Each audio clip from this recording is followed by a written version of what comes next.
I want to welcome you to the course, Artificial Hydration in the Hospice Setting, a Multi-Disciplinary Approach presented by Bradford Macy. Brad is a 25-year veteran hospice nurse and the president of Hospice Corporation. For the majority of his career as a hospice nurse, Mr. Macy cared for home hospice patients in the after-hours setting, covering 3 counties in the San Francisco Bay Area. This is where he saw thousands of difficult symptom management cases. Out of the need to better manage symptoms quickly in the home setting, with medications readily at bedside, Mr. Macy invented the Macy Catheter. This catheter is designed to administer fluids and medications rectally. Mr. Macy was bestowed the 2013 National Award for Hospice and Palliative Care Nurse of the Year through the National Board for Certification of Hospice and Palliative Care Nurses. Mr. Macy has presented and educated on issues related to the end of life and symptom management both nationally and internationally over the last decade. During this time, Brad has contributed to the research in the field, including publications in the Journal of Pain and Symptom Management, as well as the Journal of Hospice and Palliative Nursing. Mr. Macy received a special major in psychophysiology from California State University in 1987 and a bachelor's of science in nursing from the University of San Francisco in 1989. It is now my pleasure to introduce to you Mr. Bradford Macy.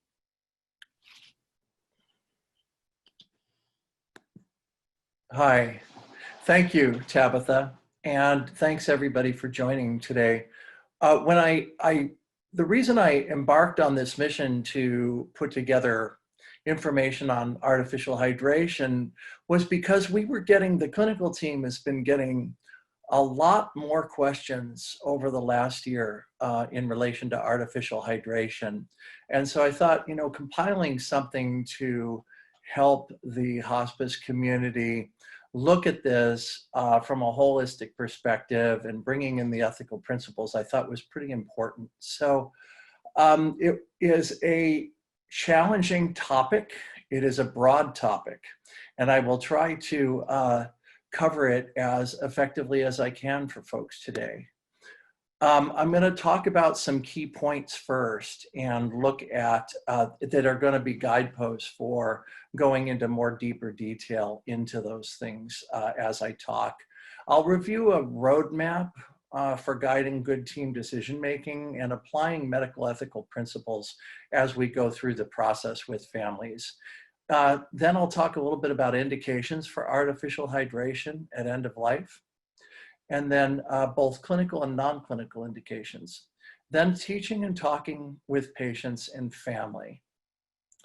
Review of religious views on artificial hydration at end of life, and then methods for artificial hydration at end of life, and then a little bit deeper look at the roadmap for guiding good team decisions. I've put some work into trying to put a template together as a roadmap that I'm not going to go into detail about on this presentation, but folks can request it if they want it after the presentation. So before I get started, I also want to thank Toby Weiss, the Director of Cultural Sensitivity and Jewish Programs at the Metropolitan Jewish Health System Hospice, for her input and expertise on Jewish thought around end-of-life hydration. She's been very helpful in discussing that with me. I also want to recognize Rochelle Huberger for her really comprehensive work, her exhaustive work on artificial nutrition and hydration at end of life, for which I got a lot of information on this presentation and would recommend folks take a look at and read. It was quite extensive. So if we talk about key points, I want to focus on some key points here. I put together 7. First of all, the evidence suggests that dehydration at the end of life does not contribute to patient suffering, and that in fact it may actually contribute to better comfort at the end of life. And there's been quite a bit of research on that. Secondly, very little evidence exists that hydration improves quality of life. And some of the evidence actually suggests that it may decrease quality of life.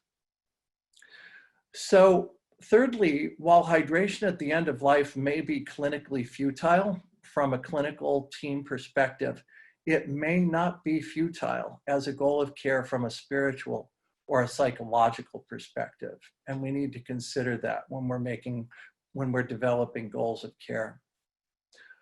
Patients and caregivers must be educated in their choices and the potential risks and burdens of artificial hydration in order to empower them to make good decisions about the hydration at end of life. A team approach is super important, and we want to use the principles of ethics as a roadmap for good decision making. Practitioners must be conscious of their own cultural, ethical, spiritual, and religious biases and how these influence effective communication and trust. I'm going to talk a lot about communication and trust and building in this, because I truly believe that as practitioners, the more effective communication and trust we have, when these topics arise, we're going to be able to deal with them more effectively as challenges increase towards the end of life. And always remembering that no two cases and no two people are ever the same. We can never have a one-size-fits-all protocol for hydration at end of life. So developing a roadmap for good decision-making, we want to first of all have a holistic assessment as part of the initial assessment, admission assessment, which I know, is certainly CMS mandated, but I think that it's important for the team to consider these things in depth as they gather information about the patient. We really want to understand the patient from the very beginning as best we can. And then we want to continue those discussions in teaching early on in care. Not only does that increase trust, it builds relationships, and it helps us to further prepare for what we might want to expect as the end of life approaches. We want to clarify and understand the goal behind the request for hydration when it arises. That's who is requesting the hydration. What is the goal of the hydration? Maybe it's the clinical team. They feel that there's a clinical issue. Maybe it's the family and it's related to other issues. We want to discuss hydration with the team from a holistic view, taking in all of the different aspects of the patient: psychological, religious, clinical, educational. All of those things need to be considered. Develop a specific goal for hydration based on this discussion, and initiate the least invasive, safest hydration protocol that we can in the setting of the patient or family's choice. And then we need to continually monitor that patient while we're hydrating to reassess the risks versus benefits. So let's talk a little bit about the ethical principles first. The principle of autonomy, the right to self-determination, independence, and freedom overrides all the other principles. So we want to make sure, does the patient actually have decision-making ability? And if not, has the patient got an advance directive in place? And who is the surrogate for that patient that's going to make those decisions based on the advance directive? And proper education not only leads into the next principle, which is truthfulness, but also relates to autonomy, because in order for a patient to make good autonomous medical decisions, we have a responsibility, and the patient has a responsibility to learn all of the risks and benefits of that decision. So truthfulness is the next one, and it's sharing information with someone who has a right to know. And sometimes we have a lot of ethical dilemmas that face the team. For instance, does the patient want to know their diagnosis? Does the family want to hide the diagnosis from the patient? It makes it very challenging for autonomy to occur if we can't fully inform the patient and the family in how to make those decisions. So the next one is beneficence, doing only what's good for the patient. And we usually like to weigh that against non-maleficence, which is first do no harm. And so we weigh the risks and the benefits, and we monitor constantly. And that's how we can keep track of how the patient is doing, the goal of care versus the side effects that may be occurring. Justice is another one that comes into play, actually, equal opportunity for all. And we want to assure that our care decisions that as a team are not biased towards one, clinically, we want to take a holistic look at it. And secondly, offer artificial hydration in any setting. We may be able to offer it in a home setting, but are we able to offer it for a homeless person or in the prison setting or something like that? So we want to consider those things as part of the care that we provide. Futility is, will the intervention help the patient meet the intended goal of care? So in order to do that, we need to clearly define that goal. Is it a clinical reason? Is the patient, does the patient have severe delirium and we're trying to solve that? Is it a spiritual goal of care? Is it psychologically related? And I'll get into more detail with that. But once we define that goal of care, then we can decide whether, only then can we decide whether that goal is futile with hydration. The principle of double effect can come into play. Again, we come back to the benefits, right? We come back to making sure that the family understands the risks and benefits and that we continually measure them. So guidelines for clinical hydration at the end of life, we want to look at, we want to first cause, we want to cause benefit, and we want to at least cause the least amount of harm. And we want to make sure that the patient is autonomous. So bringing in those ethical principles, we want to start first by educating the patient and surrogate on the choices they have for hydration, the potential benefits, if there are any clinically, the risks, the burdens, the goals, and the projected length of the hydration. We want to make sure that we don't offer false hope. We want them to understand, we're giving hydration for the patient's confused right now, and we think that a couple days of hydration might help them with that goal, so that the family understands that the hydration is not to extend life or that we're offering them false hope related to it. So again, very specific goals that the family and patient understand. We want to provide the least amount of fluid that's necessary for the shortest time period to achieve that specific desired goal, because the more fluid, obviously, the more potential for side effects. We want to use the least invasive and the safest method possible for artificial hydration, constantly monitor that patient for effectiveness and adverse effects, and then stop the hydration when the goal is achieved or if the burdens outweigh the benefits.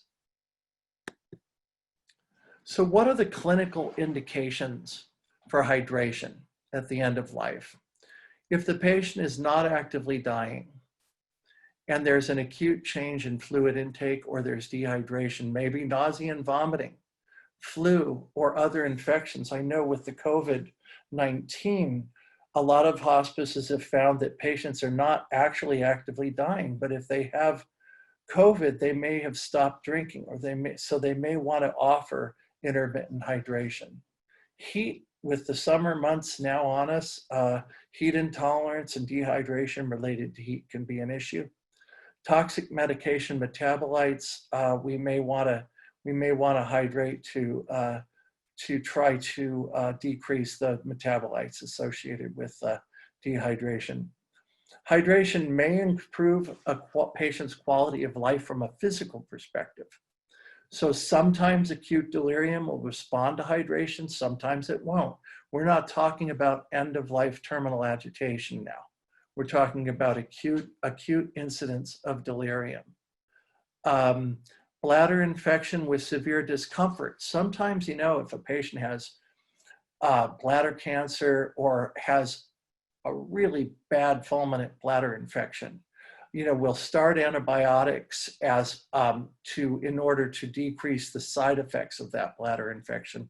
But if we can't flush out the kidneys and the bladder, then a lot of times that bladder infection can just continually reappear. And if a patient is only drinking a little bit of fluid, we might try a fluid challenge with antibiotic therapy to try to get past that. Toxic metabolites I've listed twice already, and electrolyte imbalances sometimes can occur that we may want to try. Again, we may try a short-term hydration, but be prepared to stop it if, in fact, the problem is not changed. And then lastly, mechanical blockage, esophageal or throat cancer, or bowel obstruction.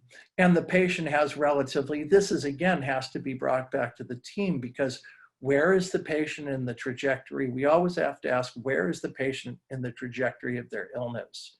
If they're actively dying, there's very few, if any, indications for hydration.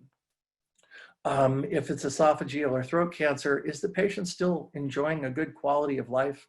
So all of those things come into play. So some non-clinical indications for hydration.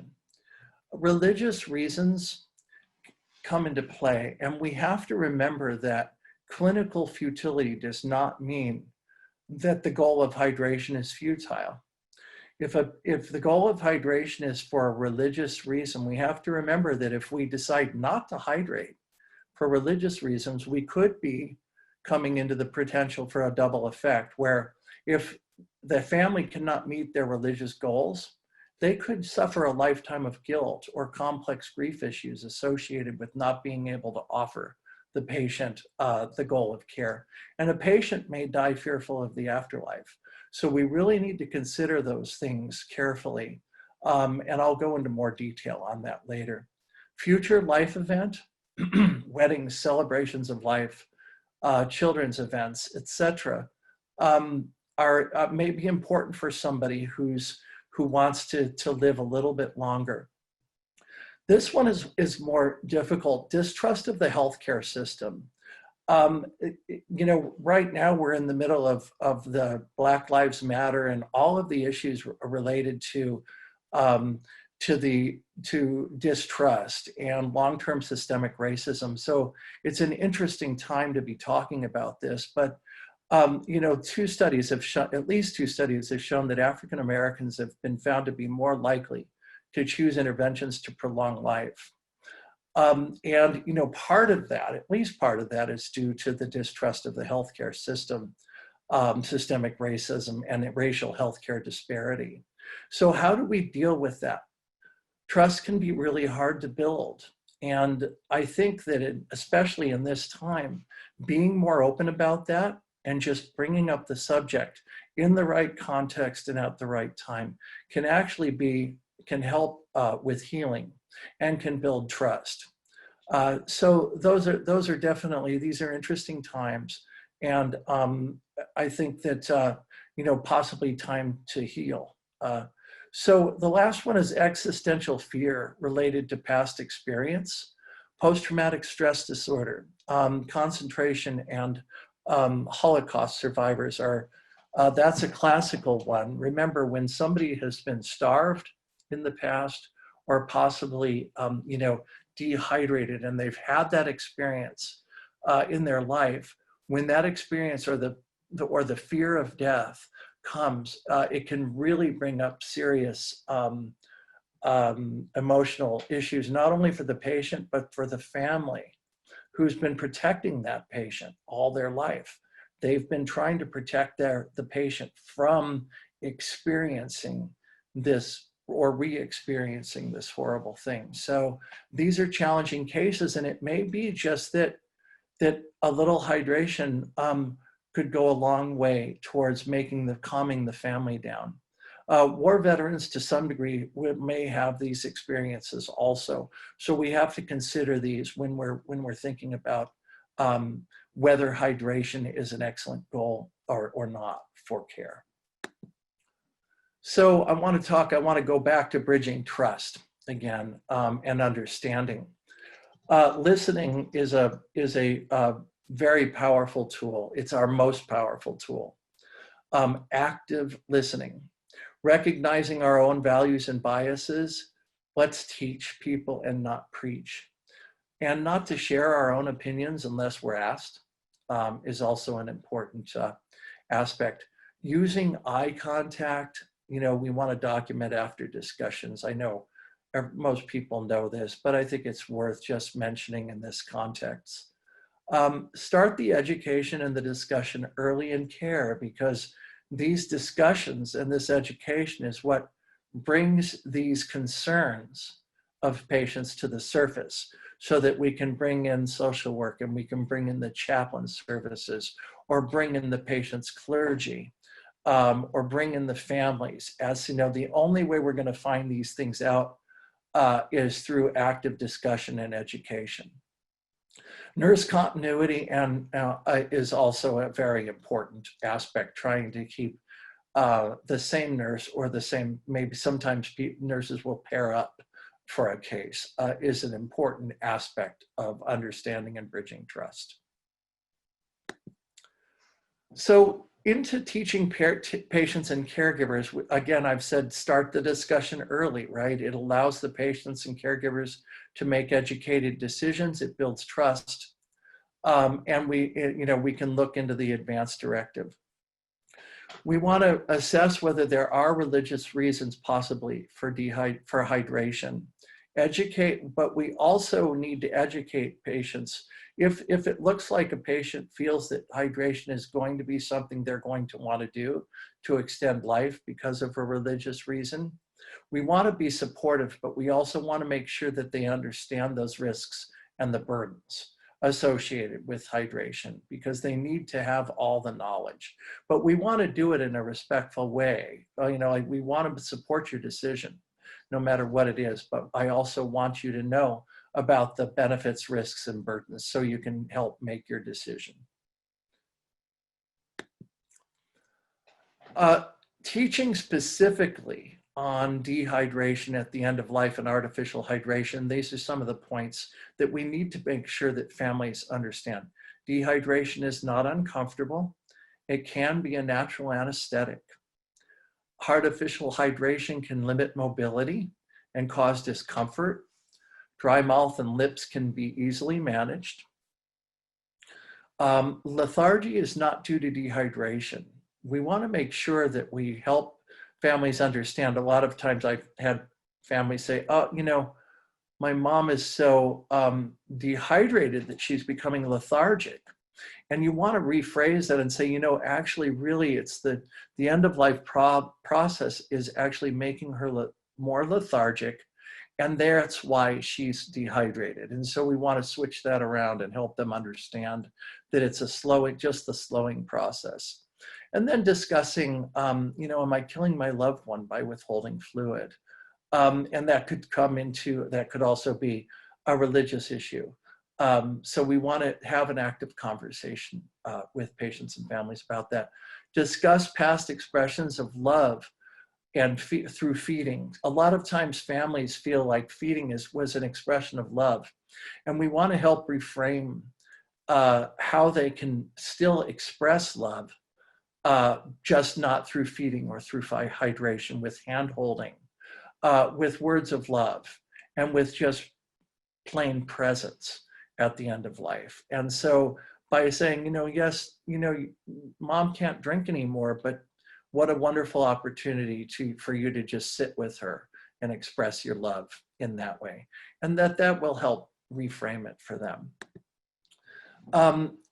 Help reframe dehydration as normal and beneficial for the process, okay? It's a natural process of letting go. The body is slowing down. This is normal, and normalizing it for people. The body slows down, including the kidneys and the GI tract. And that means that fluids are not processed as well. And that can reduce the risk of fluid in the lungs and fluid underneath the skin, which causes discomfort. and nausea and vomiting. So sharing the decreased risks associated with fluid.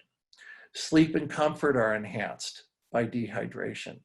It reduces urine and skin problems associated with incontinence. Patients usually do not notice thirst and hunger. Share that with patients and have them understand what the patient might experience. So I want to get into hydration and religion. Most religions proclaim that death should not be artificially hastened and that life is sacred. But there are differing opinions about the degree to which hydration should be implemented, not only between religions, but within religions themselves. Even within religions, there's differing opinions about whether hydration is considered an artificial life-sustaining treatment or even a medical treatment.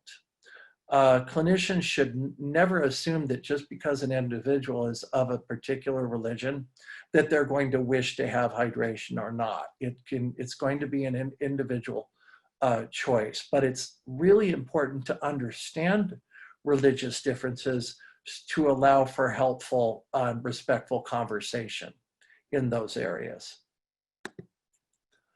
It's important to remain value neutral. Again, let's leave our own thoughts on it at the door when we enter the house. Have conversations early and identify patients' wishes. And I've mentioned that before, giving them time to discuss that with trusted clergy. And if it is a religious hydration, clergy needs to be involved, and it needs to be their trusted clergy. Social work and chaplain services must be involved at this point, obviously. And sometimes patients, families, and friends may have misunderstanding of religious doctrines, even with their own religions.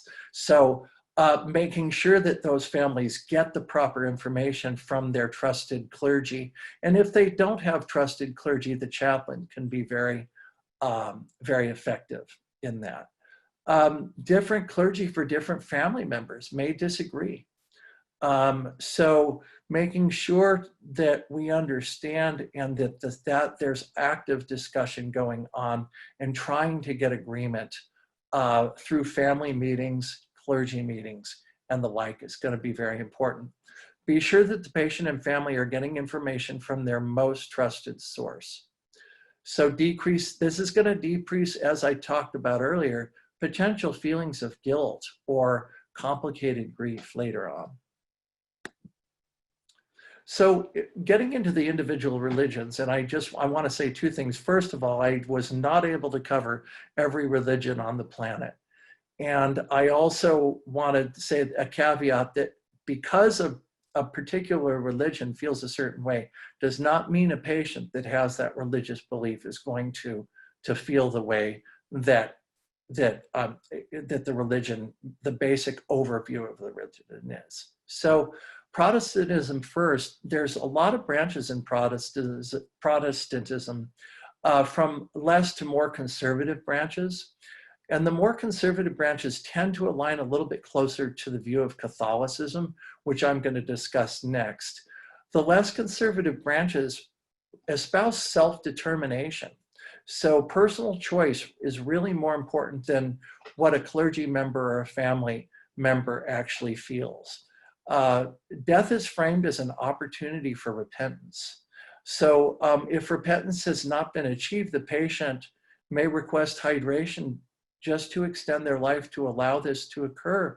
And even further, they may request no sedation or pain medication and fluids to assist with salvation through alignment with suffering of Christ.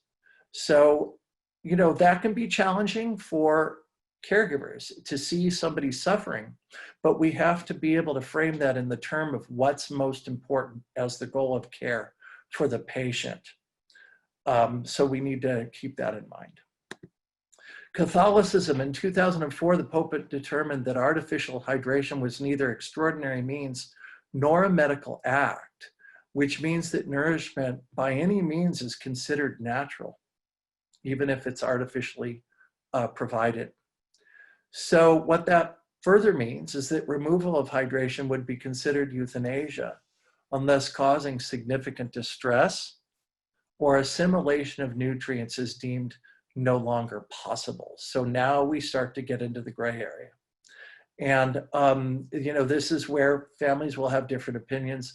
The priest may have different opinions about where it is, and where it's super important for us as clinicians to develop that trust with the family and the religious community early so that we can help them when we see that there's distress or there's where we suspect that nutrients are no longer helping. Food and water by mouth or by artificial means are considered obligatory unless a person is imminently dying. And again, they need to trust us when we, so that we can tell them when we suspect that imminent death is coming. Some Catholic scholars have expressed that provision of hydration may be counterintuitive, as joining the Father, Son, and Holy Ghost is desirable. So I put that in there just to show you that, these discussions are ongoing and it's really fluid, even within religious doctrines. So I thought that was interesting. Judaism and Jewish law. So Jewish law generally mandates that a person not be deprived of human sustenance, which food, water, or oxygen, even if artificially provided.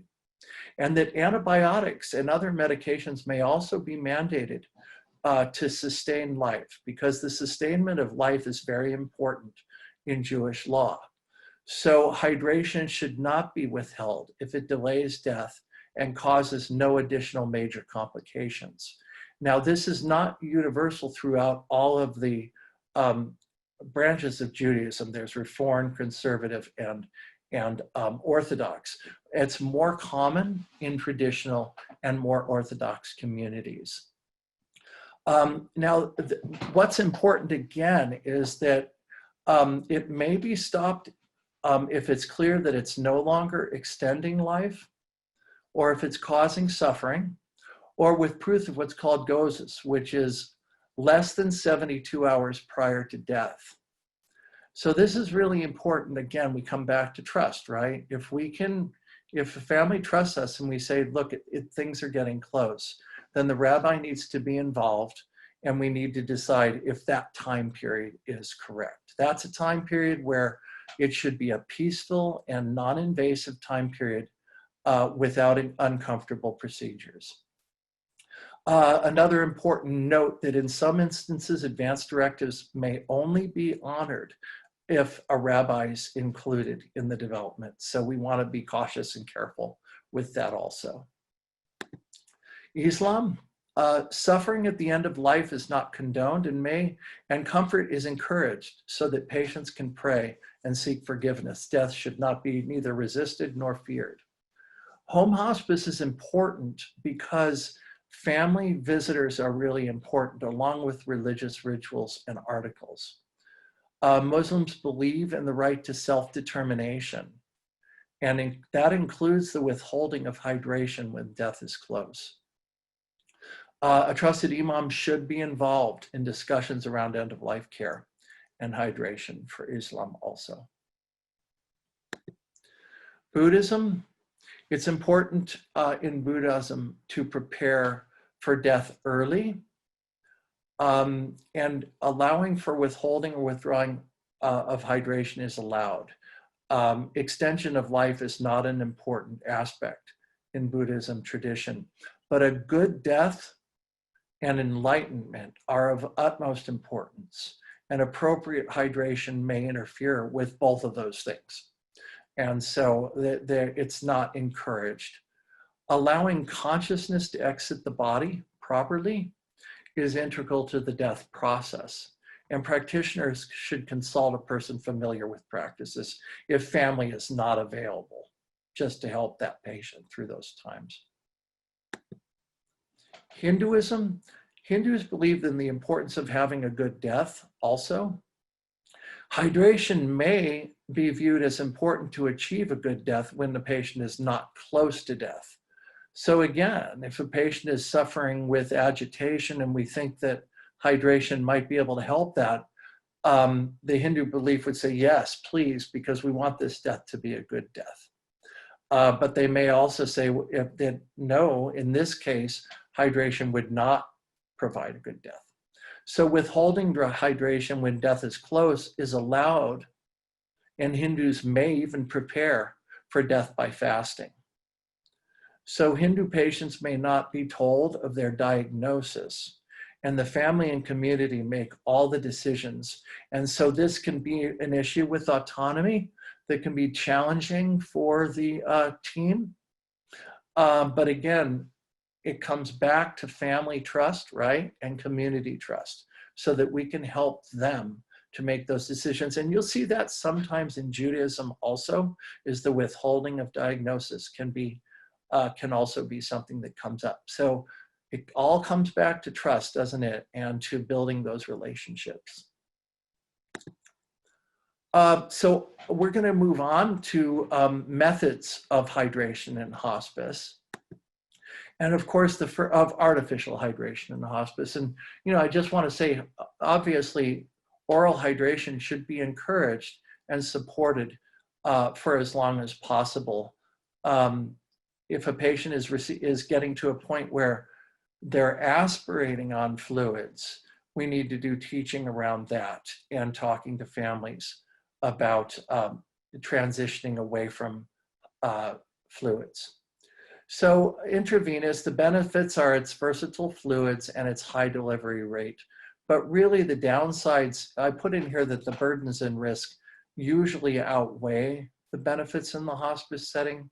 So unless a patient has a patent IV line already in place and a means to receive fluid, usually in the inpatient setting, it's so difficult in the home setting for so many reasons that it's really discouraged. But the burdens are insertion is painful, most invasive way to provide fluids, difficult to set up at home. It's not in here, but loss of the home atmosphere, that home hospice atmosphere with an IV pole and an IV bag, sometimes it just decreases that atmosphere. High caregiver burden. Pharmacy delivery of supplies and coordination of those supplies can be challenging, and it's the highest cost option for hospices. So all of those burdens make it difficult. Risks are a fluid overload. Potential is the highest. We're dumping fluid right into the veins. If the kidneys are failing, that a third spacing and going into the lungs is risky. Needle sticks are also a risk. Infection, infiltration, dislodgement, and thrombophlebitis are risk of IV. There was a question that I remember that I saw about why is third spacing such a big deal at end of, why has it happened? And there are several factors to third spacing. One is just a decrease in, usually there's a decrease in serum albumin towards the end of life related to malnutrition. The other is, especially at the very end stages of life, the blood pressure drops. And so with the drop in blood pressure, the shunting of the fluid away, there can be third spacing related to that. Hypodermoclysis is the next method, and usually a 22 to 25 gauge butterfly is used. You can see a butterfly or a button. You can see two different choices here. Choose a site that has adequate subcutaneous fat tissue. That could be challenged at the end of life. Avoid irradiated areas of the skin and avoid thigh areas if lower extremity edema is present. Avoid the abdomen, or if ascites is present, we don't want to poke through the abdominal wall. And lower extremity edema fluid's just going to flow downhill.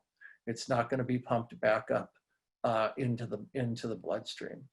Common fluids are normal saline, D5.9, D5 half, and Ringer's lactate, usually more isotonic fluids so that we don't cause cell lysis and the like. Check sites for redness, swelling, hardness, and discomfort daily. Recommend around 80 mLs an hour or less to you know, the higher the rate, the more the side effects or the adverse effects. Recommend changing the bag every 24 hours and the tubing every 72 hours. Recommend the site rotation every 24 to 48 hours for fluid administration, or when the patient reaches a 1.5 liters to 2 liters of fluid in that one site. You can see here the different site locations for subcutaneous fat usually. And we're looking at the benefits are easier than IV in the home, and it's mostly pain-free. Burdens would be loss of a home atmosphere if you've got tubing and a bag hanging or a pump. Higher caregiver burden, pharmacy delivery of supplies and coordination are challenging. The downsides would be limits to fluids, more isotonic fluids. You can't administer medications via the same port. You would need to use another subcutaneous port to deliver medications if you've lost the oral route. Difficult, obviously, with cachexia and fat wasting or edema to find a good viable site. The risk would be fluid overload potential, although it's much lower than IV. And a pump was recommended at home for that reason. Needle sticks, dislodgement, and subcutaneous fluid accumulation are the risks. Proctoclysis is a relatively new, well, it's not new. It's been around for a couple thousand years. In fact, it was used in World War I before IVs were used for hydration of the soldiers in the battlefield. It's comfortable and safe. And the Macy catheter balloon blocks fluid from pushing against the rectal sphincter and causing the feeling or the urge to expel the fluid. Absorption occurs quickly in the descending colon. Okay, so fluid absorption occurs here, whereas small amounts of medications are absorbed in the distal third of the rectum. So the patient needs to lay on their left-hand side and for 30 minutes after infusion. And it's absorbed quickly. Remember, the purpose, the function of the descending colon is basically the reabsorption of fluid. That's what it's, you know, the histology of the cells are to reabsorb fluid. So there's a couple ways to do it. In the inpatient setting, you know, the nurse doesn't want to stand there and inject fluids by a syringe. So we actually have a kit for an inpatient setting with a gravity bag that attaches to the catheter, and fluids can be instilled by gravity in the inpatient setting. The infusion should be about 1 to 2 hours long and up to about 250 mLs an hour. But, you know, again, back to the guidelines, right? The least amount of fluid necessary to achieve the desired effect. So 250 mLs an hour is a lot of fluid. So I would recommend obviously less, the least amount that we can give. They should be spaced at least 2 hours apart, and the recommended max daily volume should be around 2 liters a day. But again, how many hospice patients really need 2 liters of fluid a day? If it takes 600 mLs to perfuse the kidneys in 24 hours at 30 mLs an hour perfusion rate, you know, 600 mLs an hour would be considered life-sustaining. So especially when those kidneys aren't functioning very well. So in the home setting, really recommend using a syringe. And the Macy Catheter Bedside Care Kit comes with a 10 ml syringe for medication administration. I know most folks on the webinar are familiar with the catheter, but many folks may not be. So I'll go a little bit over the catheter in the next slide. But the 10 ml syringe can be used, and if you're pushing 50 or 100 mLs of fluid, that's 5 or 10 syringes full, which isn't so bad because it gives the family something to do in the home setting, and it makes them feel good about what they're doing. But if the agency feels it's burdensome, you can also order a 60 ml syringe. It needs to be an enteral syringe. And you can ask, if you have questions about that, please reach out and ask. This is what the Macy catheter looks like, and the FDA indication is to provide rectal access to administered liquids and medications. Okay, you need an MD or nurse practitioner in order to use it. It's non-sterile placement. It remains in place for up to 28 days.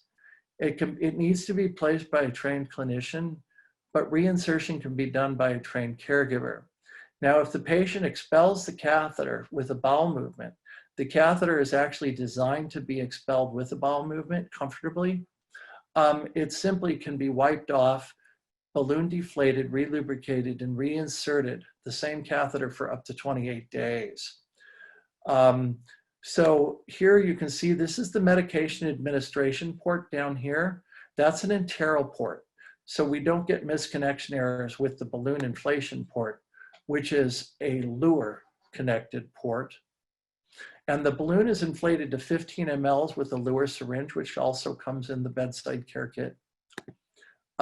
Placement marker lines, place the catheter in the very distal third of the rectum, just against the rectal sphincter, so that it blocks the rectal sphincter from having a feeling of something in the rectum.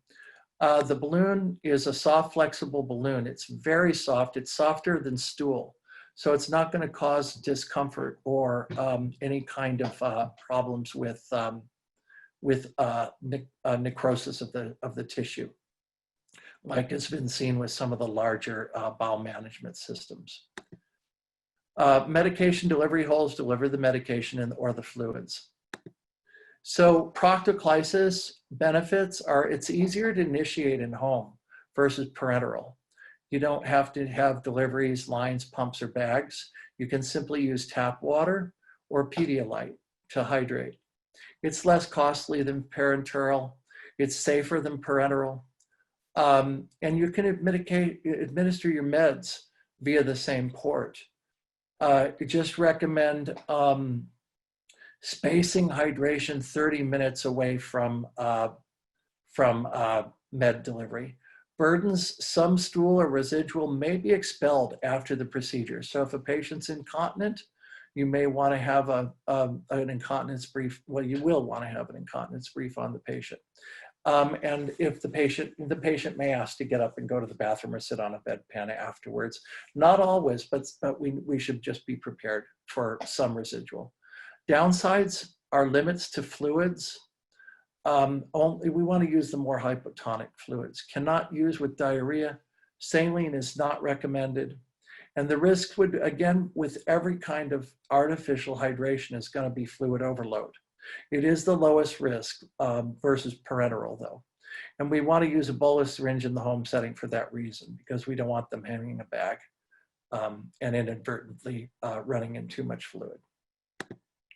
So we're real close to being done here. And all I'm going to do here is just really show you this detailed roadmap. I basically tried to put the steps for discussing hydration, the ethical principle behind it, the primary team members' role, and some actions and questions around it. So step 1, step 2, step 3, step 4, and step 5. And this is an eye chart, so I'm not going to torture you all reading all of this. And with that, I am going to open it up to a question and answer session. And I thank you all for your time. Thank you again, and have a wonderful day, everyone. Thank you.